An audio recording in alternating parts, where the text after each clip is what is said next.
Diabetic ketoacidosis हम कर रहे थे, इसके एससीक्यूज़ हम सॉल्व करते हैं थोड़े से, ताकि आपको पता चले कि समझ आई है कि नहीं। सो 20 ईयर्स ओल्ड बॉय है, insulin dependent diabetes mellitus means type 1 diabetes है उसको। टैकिप्निया के साथ आ रहा है, मींस उसको सांस नहीं आ रहा।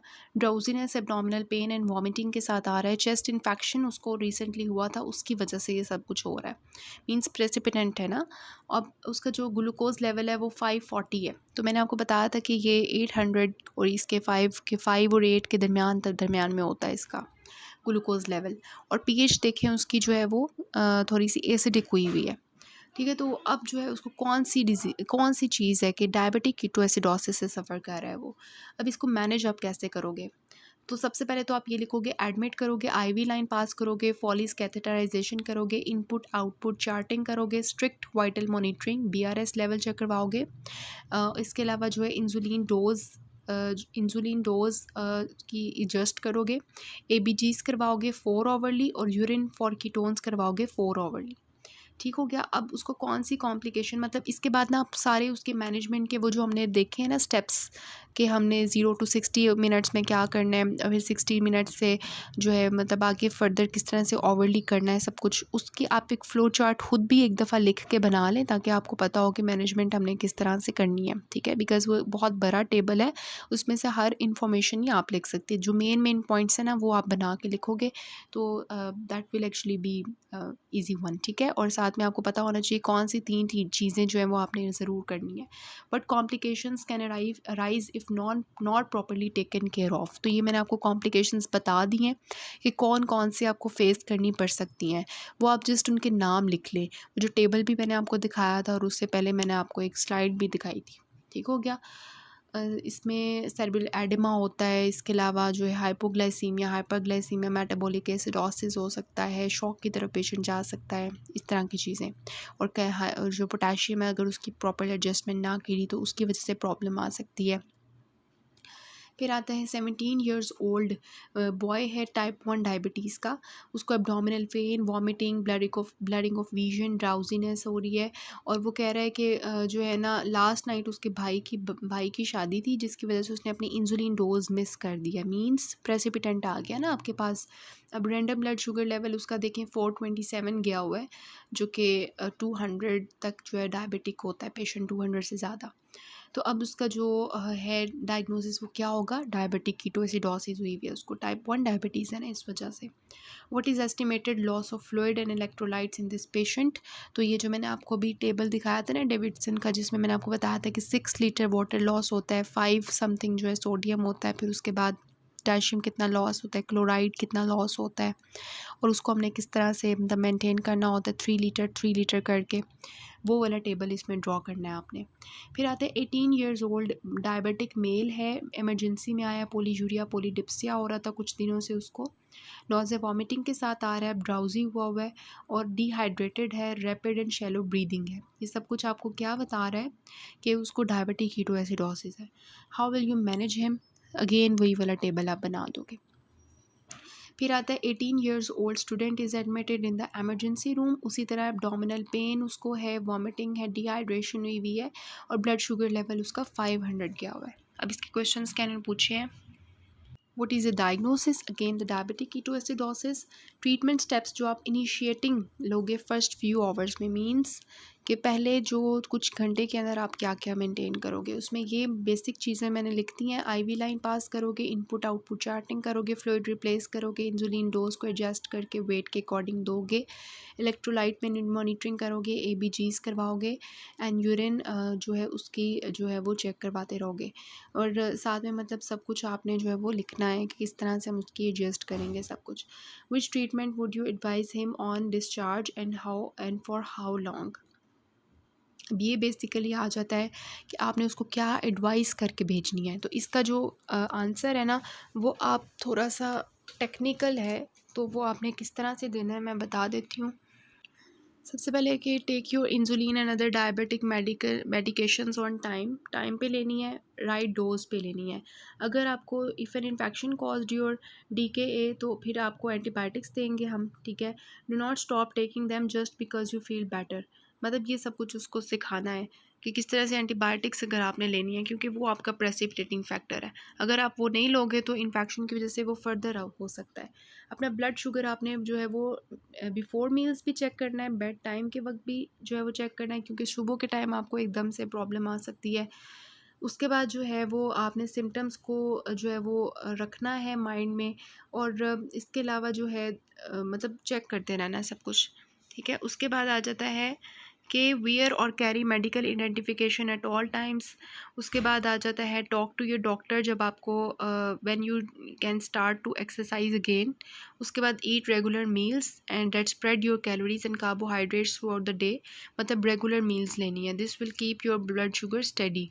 मतलब वो एक मैंने आपको बताया था ना कि एक अच्छा सा चार्टिंग करनी होती है आपकी फूड की, ठीक है। ये नहीं है जिस मर्ज़ी टाइम दिल किया खाना खा लिया। अगर आप व्हेन यू आर सिक तो टेक योर, जब भी आप जो बीमार होते हो ना, तो फिर आपने इंसुलिन जो है वो आपने डायबिटिक मेडिसिन जो है वो नहीं छोड़नी।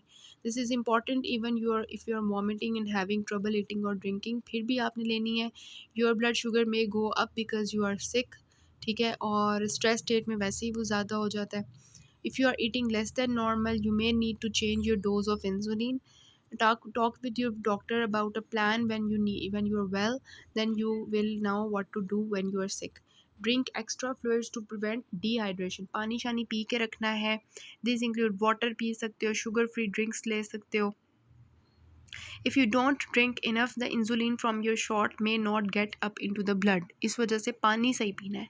Try to eat as you normal do with a focus on healthy food choices, जो मैंने आपको पहले भी दिखाई थी।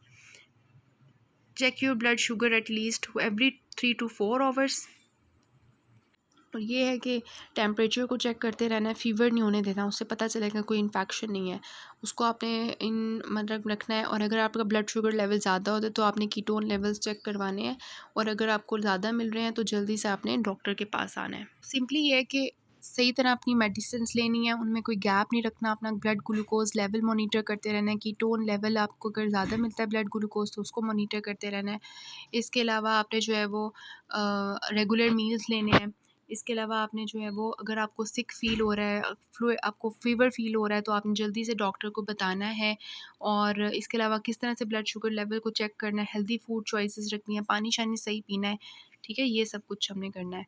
और ये बेसिक चीज़ें हैं। Stay hydrated, monitor your blood sugar once per hour, और इसके अलावा रिलैक्स एंड स्टे इमोबाइल, और ये सब कुछ, ठीक है। ये बाकी अब मैंने आपको पिक्चर्स की फॉर्म में भी कुछ चीज़ें बताई थी, वो भी आपने लिखना है। उसको बता देने हैं कि these are the warning signs of the ketoacidosis from the diabetes. तो इनको आपने जब भी आपको ऐसा फ़ील होना शुरू हो तो फिर आपने जो है ना डॉक्टर को कॉल करनी है। तो डिस्चार्ज के वक्त जो है वो आप इस तरह से पेशेंट को समझा के भेजोगे, कुछ पॉइंट्स आपको मैंने बता दिए हैं, उस तरह से आप करके लिख लोगे। फिर आता है 10 ईयर्स ओल्ड गर्ल, इमरजेंसी में आई है, वॉमिटिंग, शॉक, एब्डोमिनल पेन के साथ, ब्लड ग्लूकोज लेवल उसका ज़्यादा हुआ है, 18 मिलीमोल्स हुआ है। तो अब डायग्नोसिस क्या होगा? DKA होगा। एसिड बेस एबनॉर्मेलिटीज़ में क्या नज़र आ रही है आपको? पोटेशियम लेवल ज़्यादा हुआ है, देखिए 6.9 है, हाइपर कैलेमिक है, और पीएच जो है वो एसिडिक हुई हुई है, तो हाइपर कैलेमिक मेटाबॉलिक एसिडोसिस हुआ हुआ है। उसके बाद ये है कि what are the 3 ways to reduce her potassium level. अब ये वाला जो आंसर है ना, ये आपको एसिड बेस्ड डिसऑर्डर जब हम पढ़ेंगे ना उसमें आपको मिलेगा। लेकिन इसके लिए जो है ना आपके जो ऑप्शंस होते हैं ट्रीटमेंट के लिए हाइपरकैलेमिया के लिए, वो होते हैं मेम्ब्रेन स्टेबलाइजेशन के लिए कैल्शियम ग्लूकोनेट और हाइपरटोनिक नॉर्मल सेलाइन होती है। शिफ्टर्स के लिए हम इंसुलिन देते हैं शॉर्ट एक्टिंग, और एल्ब्यूटेरॉल देते हैं। एक्सक्रीटर्स जो हैं जो हमारे पोटेशियम के होते हैं, फ्यूरासेमाइड है, सोडियम बाइकार्बोनेट है, सोडियम पॉलीस्टीराइन और सल्फोनेट है, और डेफिनेटिव क्या है? हीमोडायलिसिस है। अगर हमारी किडनी फेल है तो फिर हम हीमोडायलिसिस करते हैं। मींस मेम्ब्रेन को स्टेबलाइज करना है, शिफ्ट करना है, मींस कि एक्स्ट्रा सेलुलरली जो पोटेशियम ज़्यादा हुआ है उसको हमने इंट्रा सेलुलरली मूव करना है, और एक्सक्रीटर्स मतलब कि पोटेशियम को बॉडी से बाहर निकालना है। बस इनके एजेंट्स के नाम याद रख लें। उसके बाद ये जो नेक्स्ट वाला क्वेश्चन है 6th वाला, इसमें भी उसको डायबिटिक कीटोएसिडोसिस है, मैंने हाईलाइट कर दी हैं जो पॉइंट्स बता रहे हैं इसका। और next step in the management of this patient, वही मैनेजमेंट सेम है। अब हम देख लेते हैं जो hyper osmolar hyperglycaemic non ketotic syndrome होता है ना, इसमें जो बेसिक चीज़ होती है, इसमें आपको कीटोन्स भी नहीं मिलते, क्योंकि यहाँ पे तो इंसुलिन की डेफिशिएंसी है नहीं है ना, इस वजह से यहाँ पे आपको कीटोन्स नहीं मिलेंगे। इसमें आपको जो है वो क्या मिलेगा? हाइपरग्लाइसीमिया मिलेगा मेन चीज़, और दूसरा डिहाइड्रेशन मिलेगी। ठीक है, मतलब ग्लूकोज लेवल ज़्यादा होगा स्वीयरली और पानी उसकी वजह से बॉडी से बाहर निकल जाएगा, ऑस्मोटिक डायरेसिस। तो इन लोगों में स्वीयर हाइपरग्लाइसीमिया, हाइपर ऑस्मोलैरिटी और डिहाइड्रेशन होगी और टाइप 2 डायबिटीज़ की हिस्ट्री होगी। पैथोजेनेसिस क्या होती है कि लो इंसुलिन की वजह से हाइपरग्लाइसीमिया होता है, उसकी वजह से ऑस्मोटिक डायरेसिस होती है, जिसकी वजह से डिहाइड्रेशन होती है। कीटोजेनेसिस नहीं होती इन लोगों में, और ये आपने रीड कर लेना है। अब हम डिफरेंस चेक कर लेते हैं इन दोनों का। देखें पैथोफिजियोलॉजी में कि यहाँ पे DKA में क्या है, इंसुलिन डेफिशिएंसी की वजह से कीटोसिस, एसिडोसिस, डिहाइड्रेशन हो रही है, जबकि यहाँ पे क्या हो रहा है, इंसुलिन डेफिशिएंसी की वजह से ऑस्मोटिक डायरेसिस, डिहाइड्रेशन और हाइपर ऑस्मोलैरिटी हो रही है। यहाँ पे जो बेसिक चीज़ डिफरेंस आता है वो हाइपरग्लाइसीमिया का लेवल होता है। आपको सिनेरियो में अगर 450 से ज़्यादा मिलेगा, 900 से कम मिलेगा, मतलब कि थोड़ा सा ग्लूकोज ज़्यादा हुआ होगा, दैट इज़ DKA। लेकिन हाइपरग्लाइसीमिया देखें 900 से भी ज़्यादा चला जाता है, किसमें, ये जो एज हॉर्न्स है, ठीक है, इसके अंदर। हाइपर ऑस्मोलैरिटी आपको यहाँ मिलती है, यहाँ पे आपको कोई कीटो एसिडोसिस नहीं मिलती, कोई आपको जो है वो कीटोन्स नहीं मिलती, कोई एसिडोसिस नहीं मिलती, जबकि यहाँ पे वो प्रेजेंट होती है। ट्रीटमेंट यहाँ पे इंसुलिन, IV फ्लूइड्स, पोटेशियम, यहाँ पे IV फ्लूइड्स और इंसुलिन। मोर्टेलिटी रेट जो होता है वो ज़्यादातर किसका होता है, हाइपर ऑस्मोलर जो ये होता है ना, इसका होता है, टाइप 2 डायबिटीज़। लेकिन ये इतना कॉमन नहीं है, यहाँ पे भी लिखा हुआ है कि ये इतना कॉमन नहीं है, इसका हाई मोर्टेलिटी रेट है लेकिन इतना कॉमन नहीं है। इसके अलावा इसके जो मेन सिम्टम्स हैं वो यहाँ पे लिखे हुए हैं कि स्वीयर हाइपर ऑस्मोलैरिटी हो जाती है, हाइपरग्लाइसीमिया हो जाता है, डिहाइड्रेशन होती है, एसिडोसिस और कीटोसिस जो है वो इसमें नहीं होते। ये इसके मेन फीचर्स हैं। यहाँ पे देखें सेम वही वाले हैं, क्लिनिकल फीचर्स, थर्स्ट, पोलीयूरिया, लेकिन यहाँ पे क्या होगा, पानी की लॉस की वजह से, डिहाइड्रेशन की वजह से लेथार्जी, कन्फ्यूजन, सीजर्स होते हैं। डायग्नोसिस क्या है, 900 से ज़्यादा ग्लूकोज लेवल हुआ होगा, हाइपर ऑस्मोलैरिटी 320 से ज़्यादा होगी, यहाँ पे कोई एसिडोसिस नहीं है तो pH ज़्यादा होगी, यहाँ पे क्योंकि एसिडोसिस नहीं है तो बाइकार्बोनेट का लेवल जो है वो इतना होगा, वहाँ पे 15 से कम था, यहाँ पे 15 से ज़्यादा है। बर्न इसमें एलिवेटेड होता है। फ्लूइड इसकी जो ट्रीटमेंट होता है उसमें 2 चीज़ें आती हैं, वहाँ पे तो हाइपरकैलेमिया का भी ट्रीटमेंट था ना, लेकिन यहाँ पे फ्लूइड रिप्लेसमेंट है और इंसुलिन है। फ्लूइड रिप्लेसमेंट हम करते होते हैं जिसमें we have the normal saline जो हम करवाते हैं। ग्लूकोज लेवल जो है, अगर हम पेशेंट को पानी देना ना, उसका ग्लूकोज लेवल ज़्यादा कम हो जाता है, तो जब उसका जो है वो ग्लूकोज लेवल 300 तक होता है तो फिर हम 5% उसको ग्लूकोज देते हैं ताकि वो हाइपोग्लाइसीमिया की स्टेट में ना चला जाए। वेरी रैपिडली लोअरिंग यहाँ पे नहीं करनी होती ग्लूकोज की, क्योंकि सेरेब्रल एडिमा हो सकता है, सेम जैसे हमने पहले पढ़ा था। इंसुलिन हम ये है कि पोटेशियम का लेवल ज़्यादा होगा तो फिर ही देंगे, 3.3 से ज़्यादा। पहले IV देते हैं और उसके बाद कंटिन्यूस जो है वो लो डोज इन्फ्यूजन लगा देते हैं। अब इसके क्वेश्चन देख लें ताकि आपको पता चलेगा किस तरह के आते हैं। देखें इसमें जो मेन चीज़ आती है ना वो डिहाइड्रेशन है, नॉन कीटोटिक बताया होगा, और ग्लूकोज देखें कितना ज़्यादा हुआ है, मतलब वहाँ पे 600 की रेंज में था, यहाँ पे बहुत ज़्यादा हुआ है। नॉन कीटोटिक है ना, तो hyperosmolar non ketotic coma होगा। Basic steps of management with reason. अब इसकी जो मैनेजमेंट है ना वो इतनी इंपॉर्टेंट नहीं है, ज़्यादातर आपको जो है वो वही आती है, कीटो एसिडोसिस ही आती है, और क्योंकि ये रेयर होता है ना इस वजह से, तो इसकी जो मैनेजमेंट है उसमें जो मैंने आपको वो बताई है ना, जो स्टेप अप की थी वही आप लिख दोगे तो दैट इज़ वेल, मतलब उतना ही है, ये आपको ज़्यादा हो जाएगा। लेकिन अगर आप इस तरह लिखोगे तो आपको ज़्यादा, मतलब अगर क्वेश्चन आ जाता है तो फिर ज़्यादा अच्छी बात है, जिसमें आप 0 to 60 मिनट्स में जो है वो क्या क्या दोगे।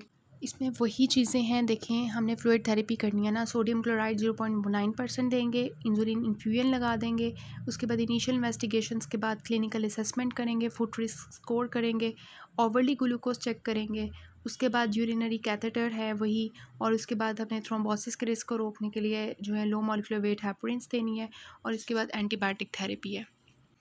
उसी तरह कंटिन्यू रखना है इसको हमने, सोडियम क्लोराइड को और ऑस्मोलैरिटी को हमको कैलकुलेट करके रखना है। ब्लड ग्लूकोज अगर ज़्यादा कम हो गया तो हमने उसको जो है वो ब्लड ग्लूकोज उसका जो है हाइपोग्लाइसीमिया को जो है वो हमने अवॉइड करके रखना है। उसकी पोटेशियम को हमने जो है वो लेवल को मेंटेन करना है, और उसके फ्लूइड बैलेंस को मॉनिटर करते रहना है। फिर 6 to 12 आवर्स के अंदर आप जो है वो कॉम्प्लिकेशंस को देखते रहोगे कि कहीं ट्रीटमेंट की तो नहीं हो रही। IV फ्लूइड रिप्लेसमेंट जो है वो आपका टारगेट होना चाहिए 3 to 6 लीटर्स 12 आवर्स के अंदर अंदर। Continue treatment of underlying precipitant जो भी था उसको ट्रीट करते रहना है। प्रेसिपिटेंट्स इसके सेम होते हैं जो डायबिटिक कीटोएसिडोसिस के होते हैं। Avoid hypoglycaemia. फिर वही है 12 to 24 आवर्स के अंदर जो है वो वही कॉम्प्लिकेशंस को देखते रहे, आईवी फ्लूइड रिप्लेसमेंट करते रहे, आईवी इंसुलिन अगर ज़रूरत पड़ी है तो वो देनी है, continue treatment of the underlying precipitant, avoid hypoglycaemia, same चीज़ें हैं। डे 3 तक जो है वो आपने जो है वो अब जो आईवी आप इंसुलिन थे अब आप उस सबक्यूटेनियस पे ले जाओगे। फ्लूइड ओवरलोड को आपने देख लिया, वही आपने कॉम्प्लिकेशंस को रूल आउट कर लिया, फ्लूइड चेक्स कर लिए, अर्ली मोबिलाइजेशन जो है वो इंकरेज करनी है और डायबिटीज़ टीम को रेफ़र कर देना है और डिस्चार्ज तक जो है वो उसको LM low molecular weight hepatitis देने हैं। इस तरह से मतलब आप बना दें, उसके अंदर आप जो मर्ज़ी लिखते हैं लेकिन यह है कि बेसिक चीज़ें वही हैं सेम। ठीक, फिर नेक्स्ट क्वेश्चन देखें। Unconscious 58 years old male is brought to the emergency और उसकी वाइफ बता रही है कि 20 साल से वो डायबिटिक है। उसके बाद जो है उसको पोलीयूरिया पोलीडिप्सिया और 5 दिनों से डिहाइड्रेटेड है। तो डायग्नोसिस क्या होगा, स्टेप्स ऑफ ट्रीटमेंट क्या है, वही है। और 2 common risk factors for this condition आप लिख सकते हो, इन्फेक्शन, रीसेंट सर्जरी। नेक्स्ट वाला जो है वो भी आपको वही दिखाया जा रहा है, इमरजेंसी अनकॉन्शियस स्टेट में है, डिहाइड्रेटेड हुआ हुआ है, ब्लड शुगर लेवल देखें दोनों के अंदर आपको 680 और 720 बहुत ज़्यादा मिल रहा है और इस तरह से। ठीक है, what is the most likely diagnosis, HONC। और उसके बाद जो है मतलब इसमें ना एब्डोमिनल पेन उस तरह से एहसास नहीं होती, सांस बहाली वो सब कुछ ठीक होता है। 4 precipitating factors, immuno compromise state, infection, recent surgery, myocardial infarction, stroke. Initial enlist the management steps, ठीक है, वो आपने बता देने हैं। इसमें से ये वाला टेबल इंपॉर्टेंट है, ये आपने इनके लेवल्स याद करके रखने हैं। Indicators of severe diabetic ketoacidosis, ये आपका इंपॉर्टेंट है। उसके बाद ये मैं आपको बताना चाह रही थी कि हमने किस तरह से जो है ना इंसुलिन की डोजिंग रेजिमेंट्स रखनी होती हैं। हम सबसे पहले जो है वो जितना वेट होता है ना पेशेंट का, फॉर एग्जांपल 72 kg का वेट का पेशेंट है तो हमने उसको जो है वो डिवाइड करना होता है 2 से, या हम कह सकते हैं कि उसको हाफ़ कर लेना होता है। 72 kg है तो डिवाइड करना है 2 से, ठीक है। तो वो आ जाएगा 36, मतलब हम 0.5 से मल्टीप्लाई करें वही बात हो जाती है। 36 आ गया। अब 36 को हमने जो है वो इस तरह से डिवाइड करना है कि 2/3 कर लेना है और 1/3 कर लेना है, मतलब उसको 3 पार्ट्स में डिवाइड कर लेना है, ठीक है। अब जो 2/3 होगा वो हमने देना है मॉर्निंग में और 1/3 जो है वो हमने देना है इवनिंग में, ठीक है। मतलब कि 2/3 में से हो जाएगा हमारा कि किस तरह से कि जो है ना 2/3 AM, 2/3 1/3 PM, ठीक है।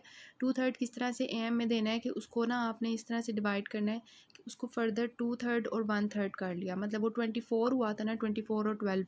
अब 24 को फर्दर 2/3 और 1/3 करके हमने देना है और वो जो 1/3 है उसको भी फर्दर 2/3 और 1/3 करके आपने देना है उसके यूनिट्स को, ठीक है।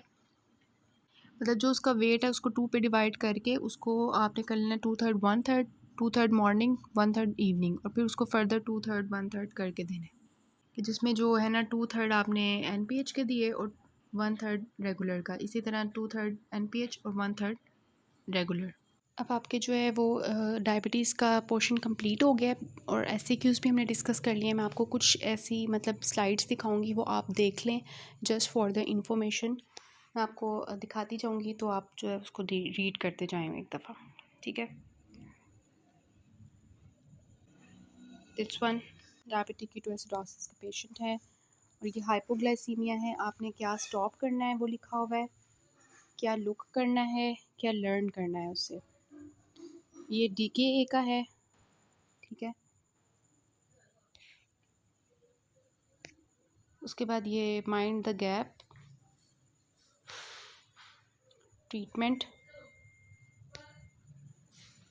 Diabetes management in old age देख लें और risk factors for diabetic neuropathy. ये आपका जो है वो गायनोकोलॉजिकल पॉइंट ऑफ व्यू से डायबिटीज़ इन प्रेगनेंसी इंपॉर्टेंट हो सकता है, तो इसको जस्ट आप रीड करें। Side effects of insulin therapy, how to inject the insulin subcutaneously, read it. उसके बाद ये टेबल है 20.27, इसको भी हमने कर चुके हैं लेकिन यहाँ पे देख लें जस्ट फॉर द इंफॉर्मेशन।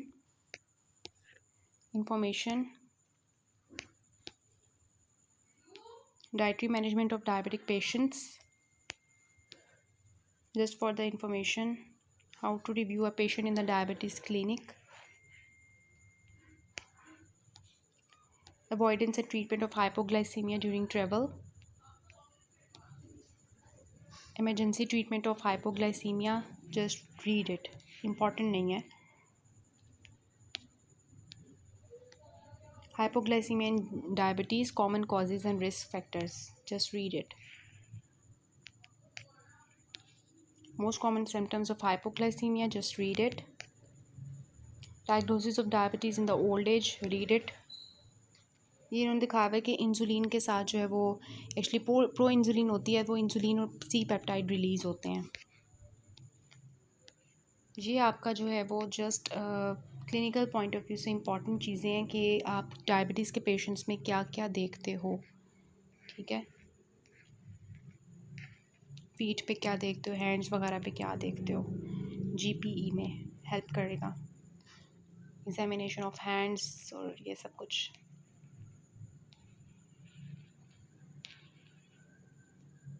ये जनरल इन्वेस्टिगेशंस हैं डायबिटीज़ की, आप नोट कर लें. अगर आपको आती हैं तो आप लिख लें. CBC, ESR, CRP for the infections, serum electrolytes और blood glucose level, blood ketone level, glycolated HbC peptide level. इसके अलावा acid base level, auto antibodies against islet of pancreas, urine glucose, urine ketones, urine culture, urine proteins. ठीक है, इसके अलावा ECG. So this is all about the diabetes.